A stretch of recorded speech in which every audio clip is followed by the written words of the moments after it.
bismillaahi raxmaani raxiim kulan wanaagsan halkani waa Soomaali News ku soo dhawaada tabinta habeen qodobada ugu waaweyn daawadayaal waxa qaybka idinkugu soo gudbi doono General Xuud oo maanta gaaray magaalada Muqdisho muxuu yahay tanaasulka uu sameeyay iyo sidoo kale waxyaabaha uu kala heshiinayo farmaajo warbixin la xiriirta ayaan warkeedin kugu soo gudbi doonaa shan xildhibaan oo lagu doortay magaalada Baydhabo iyo sidoo kale doorashadii halkaasi maanta ka dhacday ayaan warkeedin kula wadaagi doonaa wasiir iyo xildhibaano ka tirsan dawladda federaalka ee Soomaaliya oo durbadiiba doorashada madaxda maamul goboleedyada qaar ay bilaabeen ku tilmaamay shirqool doorasho uguna baaqay ra'iisul wasaare Roble inuu tilaabo degdeg ah qaado dawladda Soomaaliya iyo Ruushka oo ka wada hadlay arrimaha dinacafinta iyo Soomaaliya iyo doorashooyinka xilligan dalka ka socdo ayaan warka ku faahfaahin doonaa daawadayaal ee u diyaar garooba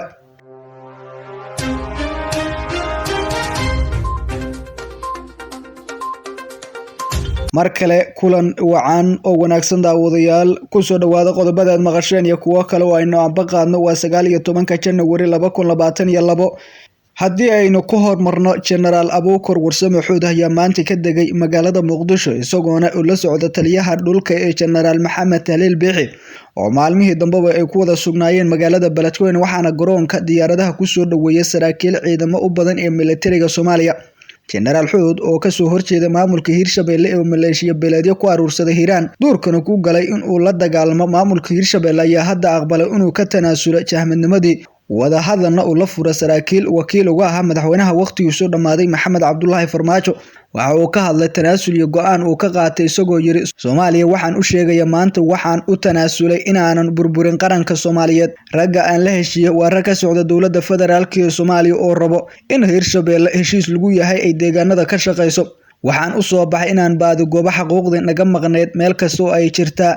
aan ka keeno dadka la boodboodaya wararka waxaan leeyahay war waxa aad wadin iska dhaafo oo runta ka hadla markaas ayuu yiri General Xuud oo Muqdisho warbaahinta kula hadlay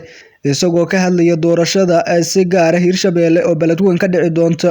waxa uu sheegay in doorashada waa inay si habsami leh u socotaa gobolka Hiiraan waa in aan lagu dagaalamin gobolka ay dan u tahay dadka ay dan u tahay la iska arqaladayn taliyaha ciidamada dhulka ee General Biixi waxa uu kaga mahad celiyay General Xuud inuu qaatay nabadda taasina oo furo u tahay guul iyo nabad laga gaaro gobolka Hiiraan oo waayihii dambaba xiisad xooggan ay ka taagneed taliyaha ciidanka dhulka ee xoogga dalka Soomaaliyeed oo ku sugnaa maalmihii dambaba magaalada Beledweyne oo maanta ka wada General Xuud waxa uu wakiil u ahaa madaxweynaha waqtigiisa dhamaaday Maxamed Cabdullaahi Farmaajo halkaas oo nabad iyo nolol General Xuud ay u sheegtay inay sii doonto dhaqaale iyo sidoo kale garab istaag siyaasadeed intaba isla markaana wada hadal uu galo si doorasho loogu qabto magaalada Beledweyne ee xarunta gobolka Hiiraan taas ayaana sabab u ahayd inuu gaaro magaalada Muqdisho caasimadda dalka isagoona Xuseen kulan gooniyaha la qaadan doono madaxweynaha muddo-xileedkiisa dhamaaday Maxamed Cabdullaahi Farmaajo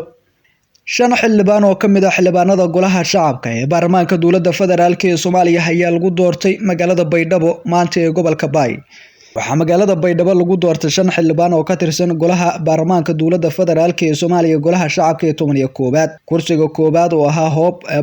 184 waxa ku tartamaya wasiir Xasan Cabdinuur Cabdi iyo musharax Maxamed Cabdullaahi Cali waxaana ku guuleystay Xasan Cabdinuur Cabdi oo hadda wasiirka tamarta ee dawladda federaalka ee Soomaaliya kursiga waxa uu ku soo baxay wasiirka 72 cod halka musharaxii kale ee la tartamayeen uu helay 27 cod kursiga labaad oo sumadiisa ahayd hoob 85 oo hore ugu fadhiyay Shariif Maxamed Cabdalla waxa kula tartamaya Maxamed Xuseen Mukhtaar waxaana xilkaas dib loogu doortay Shariif Maxamed Cabdalla oo helay 79 cod halka musharaxii la tartamayay Maxamed Xuseen Mukhtaar uu helay 19 cod saddex kamid ah codadkaasi way halowday kursiga saddexaad ee hoob 176 waxa ku tartamaya Maxamed Mursal Maxamuud Barow iyo Cabdixakiin Mustaf Ibrahim waxaana kursigaas ku soo baxay Maxamed Mursal Maxamuud oo hore ugu fadhiyay baarlamaankii 11 ee haatan waqtigooda dhamaaday waxa uu helay 73 cod isagoo musharaxii la tartamayeen uu helay 26 cod kursiga afaraad ee hoob 46 waxa ku tartamaya Maxamed Wardheere Cabdi iyo Cabdullaahi Samuw Cusmaan waxaana ku soo baxay Maxamed Wardheere oo helay 83 codad gaaraya halkii musharaxii kale la tartamayeen uu helay 11 cod hal codna uu halaabay kursiga shanaad oo sumadiisu ahayd hoob 56 waxa ku guuleystay Maxamed Aadan Maxamed oo helay 88 cod halka musharaxii la tartamayay Maxamed Ibrahim Isaaq oo helay 10 cod doorashadaas oo socotay muddo ayaana lagu soo gabagabeeyay magaalada Baydhabo waana doorashadii ugu horeysay tan iyo heshiiska shirki golaha wadatashiga qaranka ee la doorto 11 kursi horey maamulka Koonfur Galbeed u shaaciyay ka hor shirki golaha wadatashiga qaranka ayaa 5 kamid maanta lagu doortay magaalada Baydhabo waxaana maamulada qaar sidaan oo kale ay qorshe yahay in dhawaan ay bilaabaan doorashada golaha shacabka ee baarlamaanka federaalka ee Soomaaliya Jubbaland ayaa qayb ka ah waxaana maanta magaalada Kismaayo ee xarunta gobolka Jubbada Hoose gaaray gudoomiyaha guddiga doorashooyinka halkaas oo u kuurgalaya xaaladaha shaqooyinka ka socdo iyo doorashadii dhawaan ee ka qabsoontay ee Jubbaland shirka golaha wadatashiga qaranka hore loo soo gabagabeeyay muddada loo cayimay in doorashada lagu dhameeyo waa 45 cisho ay ahayd waxaana tagay waqti badan inkastoo haatan lagu soo gabagabeey karo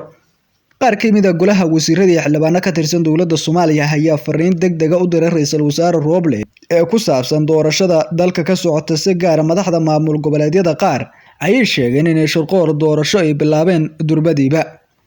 maanta Arbacaha waxaa si rasmi ah u dhaqan galay qodobka ugu muhiimsan ee ku jira warmartiyeedkii ay isla soo saareen golaha wadatashiga qaranka kaas oo ah in doorashada la bilaabo wixii ka dambeeyay 15 January laguna soo gabagabeeyay 40 cisho oo u dhiganta bil iyo 10 habeen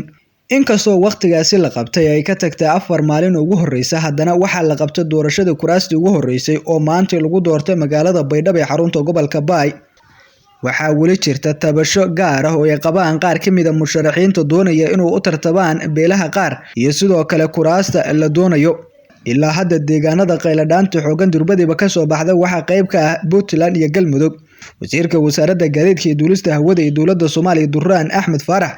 ayaa isagoo ku sugan magaalada Garowe si dadban u sheegay in la boobayo kursiga ay beeshiisa ku leedahay baarlamaanka Soomaaliya inkastoo wasiir Durraan uu sheegay in saxaafadda si faahfaahsan ula hadli doono haddana sida wax loo maamulay haddana waxa warkiisa laga fahmi karay inuu ka xun yahay waxa dhacay lamana oga waxa wasiirku ku qasbay in arrintan uu banaanka keeno isagoo kursigaasi doonaya kursiga hadda qayladhaanta uu ka muujiyay wasiir Durraan waa kursiga hoob 166 waxaana ku fadhiyay xildhibaan Sadiq Xirsi Warfaa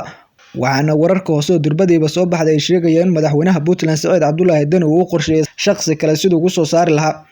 cabashada kuma eka kaliya kuraasta Puntland leh waxaase jira siyaasiyiin iyo beelo kale oo iyagana cabasho ka muujinaya kuraasta lagu dooranayo deegaan doorashooyinka Gado iyo Jubbooyinka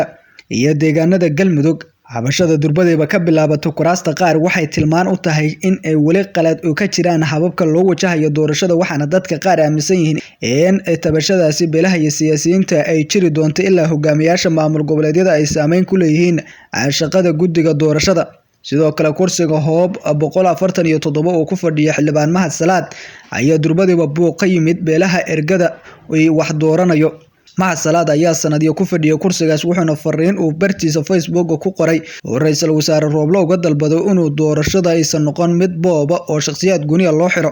sida la leeyahay Mahad Salaad oo ah mucaarad aad uga soo horjeeda madaxweynaha madaxweynaadkiisa dhamaada farmaajo waxa cabsi uu ka qabay in kursigaas loo xiro Cali Yar Cali gudoomiye ku-xigeenka amniga iyo siyaasadda maamulka gobolka Banaadir waayihii dambaba madaxweynaha Galmudug Qorqoor aad isugu dhawaayeen haddaba waa maxay ra'iisul wasaare Roble tilaabada la gudban hadii durbadiiba ay bilaabanayso musuqmaasuq iyo sidoo kale boobka hore doorashada cabasho xoogan looga gudbiyay doorashada maamul goboleedyada qaar qabteen ay hareysa fadeexad xoogan sidii oo si lamida wasiiradii ka tirsanaa dowladda iyo xildhibaanada hore ayaa haatan kalsoonidii ka lunto cabasho xoogan wado maadaama ay rajadooda aad u soo yaraanayso ugu dambeyntiina dowladda federaalka ee Soomaaliya iyo Ruushka ayaa ka wada hadlay halka ay marayso deyn cafinta Soomaaliya wasiirka wasaaradda maaliyadda ee xukuumadda federaalka ee Soomaaliya xilgaarsiinta Cabdiraxmaan Ducaale Beyle ayaa kulan aalada fogaan aragga ah kula yeeshay wasiir ku-xigeenka wasaaradda maaliyadda ee dalka Ruushka kulanka labada wasiir ayaa looga arrinsaday heerka uu maraya geedi socodka deyn cafinta ee dowladda Soomaaliya iyo Ruushka oo hadda meel gabagaba ah marinaya